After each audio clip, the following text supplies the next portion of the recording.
众所周知，中国军方与印度军方在边境地区的对峙事件发生了快1年的时间。虽然说经过双方的共同努力下，当地局势有所缓和，但是印度方面的一举一动仍然是我们关注的焦点。近日，印度再次出现了一起事故，事故发生地点接近边境地区。据媒体报道，藏南地区迪邦山谷内的一座贝雷桥于本月6号出现了垮塌事故。经过事故调查，我们可以得知，这座贝雷桥垮塌的原因是因为承重量过大。在事故发生前，一辆卡车从该桥上驶过，导致这座桥梁不幸垮塌。所幸的是，卡车司机仅在逃脱的过程中受了伤，暂无生命危险。值得一提的是，据了解，这座垮塌的贝雷桥离当地的阿尼镇大约为10公里，但是阿尼镇的地理因素非常不发达，他们的交通要道主要是这座贝雷桥所在的 NH313公路，当地的物资都是要靠这条公路来运输，所以说这座桥梁垮塌对当地来说影响非常大。最为重要的是，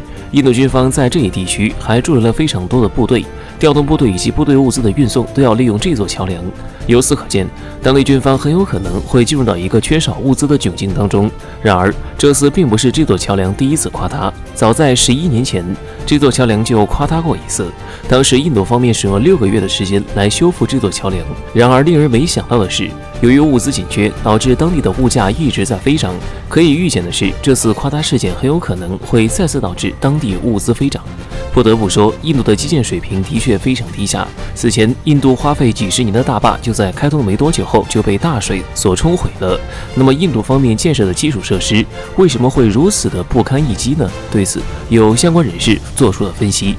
据相关人士分析，印度基础设施不堪一击的原因，基本上取决于印度工人的工作态度。众所周知，印度有不少工人的工作态度非常不严谨，在工作期间常常丢三落四。所以说，他们很有可能在建设这座桥梁的时候忘记了一些重要步骤，所以说导致这座桥梁在经受了风雨的洗礼后被一辆货车给压垮。此外，还有一点是因为印度用于基础设施建设的设备有所欠缺，所以导致工人在工作当中花费了大量的体力和精力，导致事半功倍。不得不说，印度方面的确要好好正视自己的问题。现在对于他们来说，发展的重心不是应该在提高军事实力和四处惹是生非上，而是应该努力提高基建水平。即使他们拥有最强的军队，公民的生活水平无法提高，也于事无补。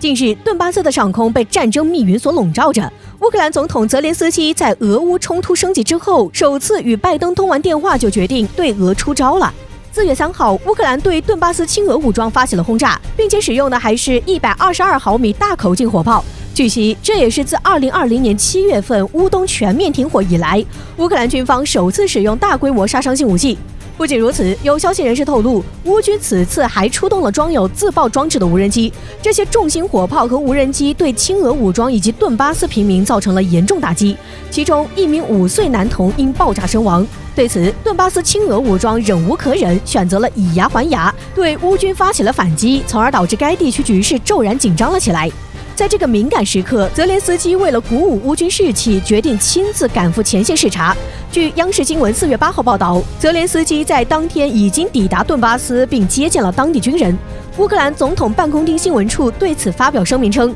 国家元首将访问前线阵地，泽连斯基正作为乌克兰武装部队总司令前往顿巴斯进行视察工作。他打算以访问前线阵营来鼓舞乌克兰军队的士气。很显然，在这么紧张的局势下，泽连斯基以乌军最高统帅的身份来到前线，其挑衅意味不言而喻。在此之前，泽连斯基还向北约秘书长表示，乌克兰加入北约是结束顿巴斯冲突的唯一途径。面对乌克兰这些挑衅行为，俄罗斯方面显然是被激怒了。据俄罗斯国防部4月7号的消息称，俄军已经接到命令，在所有军区进行战备检查。这次检查将包括所有军种的俄军士兵，覆盖各大军区和军事基地，并在4月底之前，俄军将举行多达4048次不同规模的军事演习，配合着一系列的战备检查，来确保俄罗斯军队拥有足够的战斗力。而俄罗斯选择这个时候发出全军战备的信号，意图十分明显，就是在警告乌克兰别再将战火蔓延到俄罗斯身上，不然俄军一定会全力反击，让其付出代价。最后，我们想说，乌克兰以为自己身后有美国和北约的支持，一直与俄罗斯针锋相对，但实际上，乌克兰现在就是一个烫手的山芋。假如他们真的和俄罗斯开战，那些西方国家为了自己的利益，是绝对不会与俄罗斯彻底撕破脸的。到那个时候，乌克兰就真的只能沦为一个弃子了。一直以来，美国的生物实验室给我们的印象是充满神秘的。而自从全球新冠肺炎爆发以后，一个名叫德特利克堡的生物实验室被大众所熟知。在美国一次次拿新冠溯源抹黑中国的时候，我国敞开大门欢迎世卫组织前来调查，最后澄清新冠病毒并非来自我国。但当外界把怀疑新冠源头的目光转向美国德特利克堡的生物实验室时，美国却开始避而不谈。对此，我国外交部发言人曾多次强调，如果美方尊重事实，那就开放德特利克堡以及同时将其他200多个海外实验室的问题进行公开，给国际社会一个交代。但至今，美方也没有给出明确答复。而对于美国这200多个生物实验室，俄罗斯一位官员近日爆料，他们也许存在着猫腻。据俄媒报道称，俄罗斯联邦安全会议秘书帕特鲁舍夫对媒体表示，美国目前在全球控制的生物实验室越来越多，而他们大多数都分布在俄罗斯或中国边境，并且俄方有充分理由相信，这些生物实验室并不是美国口中的卫生防疫站，他们正在制造生物武器。同时，帕特鲁舍夫还指出，这些位于中俄边境的生物实验室相当神秘。对外，美国宣称他们只是实验室里帮助当地科学家们研究对抗疾病的方法，但是真正在做些什么，我们无从得知。而实际上，在这些美国生物实验室周边区域，会经常爆发一些奇怪的疾病。不仅如此，还有一点我们需要注意的是，在2战结束以后，美国政府曾得到大量的日本731部队的细菌武器研究资料，并且美国还主动与日本研究这些细菌武器的主要成员接触。这种行为不免让人怀疑，美国究竟想要干些什么呢？而且为了防止生物武器对人类造成危害，国际社会就制定了一份禁止生物武器公约，但是美国却极力阻挠该公约的普及，这更让人有理由怀疑美国生物实验室肯定存在猫腻，不然他们为什么不敢公开这些实验室呢？最后我们想说，即便美国这些生物实验室与生物武器没有关联，但是它们的确也存在安全威胁，因为实验室里会有大量的微生物和病原体，一旦发生泄漏，那就会造成严重后果。因此，正如俄安全秘书帕特鲁舍夫所说，对于中俄边境的这些美国生物实验室，中俄两国一定要提高警惕。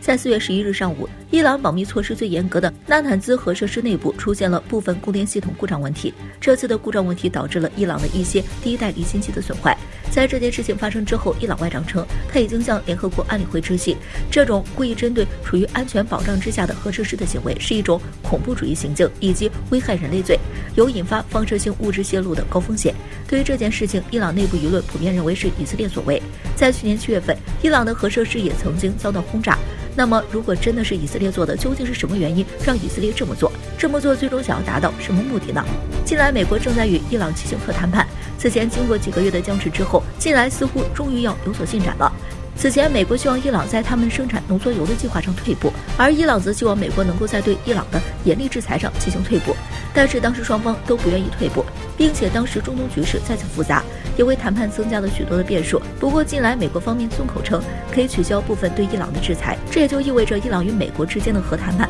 很可能将会有进展。以色列在中东地区可以被称为是一个小号的美国，而伊朗就是以色列为数不多的对手。由于美国的庇护，以色列在中东地区频繁与周边国家发生冲突。如果失去了美国的安全保障，那么以色列可能会被群起而攻之。因此，如果这件事情确实是以色列做的，那么以色列应该有几点目的。第一，也就是破坏掉目前逐渐进入正轨的美国与伊朗之间的伊核协议。目前以色列作为中东唯一的拥有核武器的国家，他们一定反对伊朗的核计划。第二，他们需要将美国拉回自己身边，并且保证美国能够在面对伊朗的这件事情上与以色列站在同一战线。毕竟，如果失去美国的支持，真的与伊朗发生冲突，那么以色列也将会付出巨大代价。在袭击发生后，以色列总理表示，伊朗的野心已经对该地区的安全构成了严重的威胁，并且表示他们永远都不会允许伊朗获得核武器。而面对此次事件，伊朗发出警告，表示他们将会对发动袭击者进行报复。